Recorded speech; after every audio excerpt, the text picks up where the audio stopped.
नमस्कार मंडळी मी गणेश ठाकरे न्यूज आगरी चॅनलवरती आपलं परत एकदा स्वागत आहे। मंडळी अत्यंत महत्त्वाचं असं अपडेट आहे। शेतकऱ्यांच्या माध्यमातून काही कमेंट विचारण्यात आले होते, पैशाची आणीबाणी आमच्याही जिल्ह्यातील सांगा। आता यापूर्वी सुद्धा आपण पैशाची आणीबाणी बघितली होती। कोणकोणत्या जिल्ह्यात पैशाची आणीबाणी 50 पैशाच्या आत आलेली आहे त्याची यादी सुद्धा आपण बघितली होती।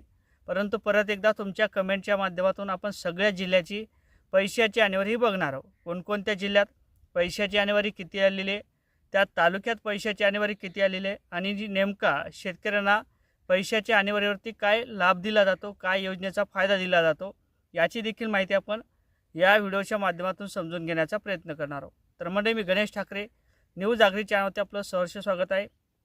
तुम्ही चॅनलवर नवीन असाल तर या साईडला एक सबस्क्राईबचं काळं किंवा तांबडं बटन दिसेल, त्याच्यावरती क्लिक करा। परत एकदा हे व्हिडिओ जर आवडला तर नक्की शेअर करायला विसरू नका।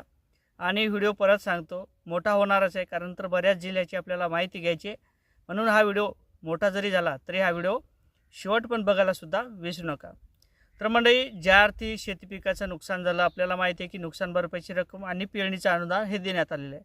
या पैशाच्या आधारित हे पैशाची जी काही पैशाची आणीबाणी ही 50 पैशाच्या आत आलेली आहे, त्या पद्धतीने नुकसान भरपाईची रक्कम ही देण्यात आली होती आणि पेरणीचं अनुदान सुद्धा न निकष लावता देण्यात आलं होतं। अर्थातच काय तर जी काही पैशाची आणीबाणी असेल ती जाहीर करण्यात आलेली आहे आणि अंतिम पैशाची आणीबाणी ही जाहीर झालेली आहे। आता मग पीक विम्याची रक्कम असेल, यावर्षीचा जो काही पीक विमा असेल तो पैशाच्या आधारे दिला जाणार आहे। त्याचबरोबर तुमची कर्जमाफी असेल ही देखील कर्ज पैशाच्या आणीबाणीवरती तुम्हाला ठरवून दिली जाणार आहे। आणि त्याचबरोबर जे काही इतर योजना असतील, शासनाच्या सबसिडी असतील, ह्या देखील पैशाच्या आणीबाणीवरती आपल्याला दिल्या जाणार आहेत। पहिला जिल्हा म्हणजे छत्रपती संभाजीनगर। छत्रपती संभाजीनगर जिल्ह्यातील 46.33 पैसे एवढी पैशाची आणीबाणी जाहीर करण्यात आलेली आहे।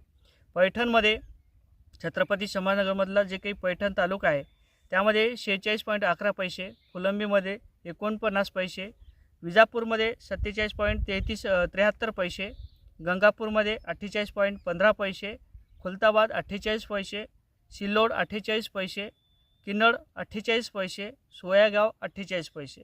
आता परभणी जिल्ह्यातील माहिती घेऊ। परभणी जिल्ह्यात 128 गाव आहेत। या 128 गावाची पैशाची आणीबाणी ही 35 पैसे एवढी आलेली आहे, म्हणजे खूपच कमी आलेली आहे। आता जिंतूरमध्ये 169 गावाची पैशाची आणीबाणी ही 41.33 पैसे आलेली आहे।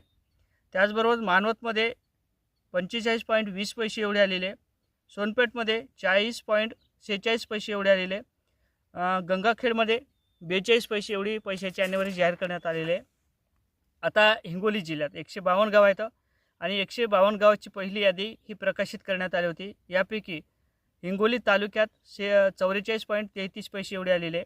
कळमनुरी तालुक्यात 149 पैसे 49.87 पैसे एवढे आलेले, म्हणजे 148 गावाची।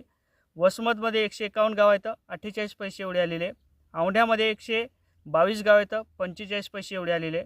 सेनगावमध्ये 133 गाव आहेत, 45.47 पैसे एवढे आलेले। आता नांदेड जिल्ह्यातील माहिती घेऊ। नांदेड जिल्ह्यातसुद्धा 32 पैसे एवढी पैशाची आणीबाणी नांदेड तालुक्यातील जाहीर करण्यात आलेले 88 गावाची।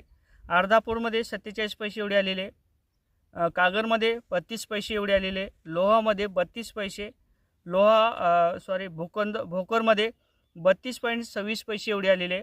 त्याचबरोबर मुदखेडमध्ये 32.33 पैसे आलेले, हदगावमध्ये 34 पैसे एवढे आलेले, अहमदनगर 37 पैसे, किनवट 37 पैसे, माहूर 32 पैसे एवढी जाहीर करण्यात आलेले। आता देंगलूरमध्ये 36 पैसे, परत मुखेडमध्ये 32 पैसे, बिलोलीमध्ये 35 पैसे, नायगाव 32 पैसे, धर्माबाद 31 पैसे, उमरी 35 पैसे एवढी पैशाची आणीबाणी जाहीर करण्यात आलेली आहे। आता अमरावतीमधले बघू।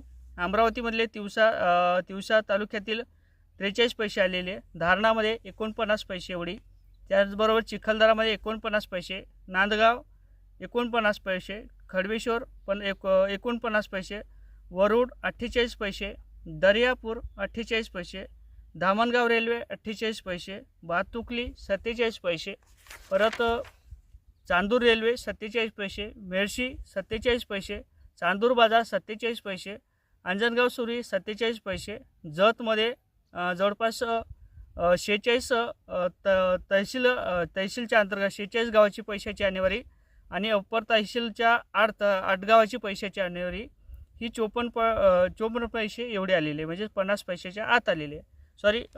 54 गावाची 49 पैशाच्या आत आलेली आहे. आता यवतमाळमधले 110 गावाची पैशाची आकडेवारी जाहीर करण्यात आलेली आहे, ही देखील आपण समजून घेणार आहोत. यामध्ये जामनेर, झरी, मुकुटबन आणि माथेरार्जुन या गावाची या तहसीलची 49 पैसे एवढी जाहीर करण्यात आलेली आहे. जामनी, झरी आणि मुकुटबन आणि माथेरार्जुन या पद्धतीने या देखील जे काही तालुके त्याची पैशाची आकडेवारी जाहीर करण्यात आलेली आहे. आता सासवडमध्ये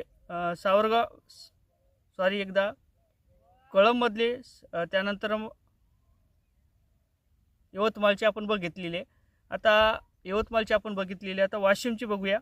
47 पैसे एवढी पैशाची आकडेवारी जाहीर करण्यात आलेली आहे. यापैकी मंगरुळपीर 45 पैसे, वाशिम, रिसोड, कारंजा आणि अशापैकी या गावाची या तालुक्याची पैशाची आकडेवारी ही 47 पैसे आलेली आहे. म्हणजे 398 गाव आहेत.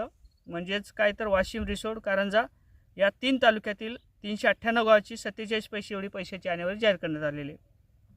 मानोरामध्ये 49 पैसे एवढी पैशाची आकडेवारी जाहीर करण्यात आलेली आहे. बाबुळगाव 46 पैसे, धारवाड दिग्रस 46 पैसे, मोरगाव 46 पैसे, झरी जामनी 46 पैसे, गोंदियामध्ये 78 पैसे आलेले, म्हणजे गोंदिया पूर्णपणे अपात्र आहे.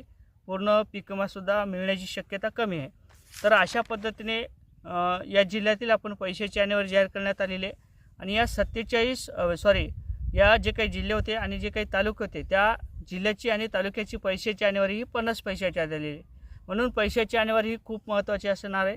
यावर्षीचा पीक विमासुद्धा आपल्याला पैशाची आकडेवारी दिला जाणार आहे.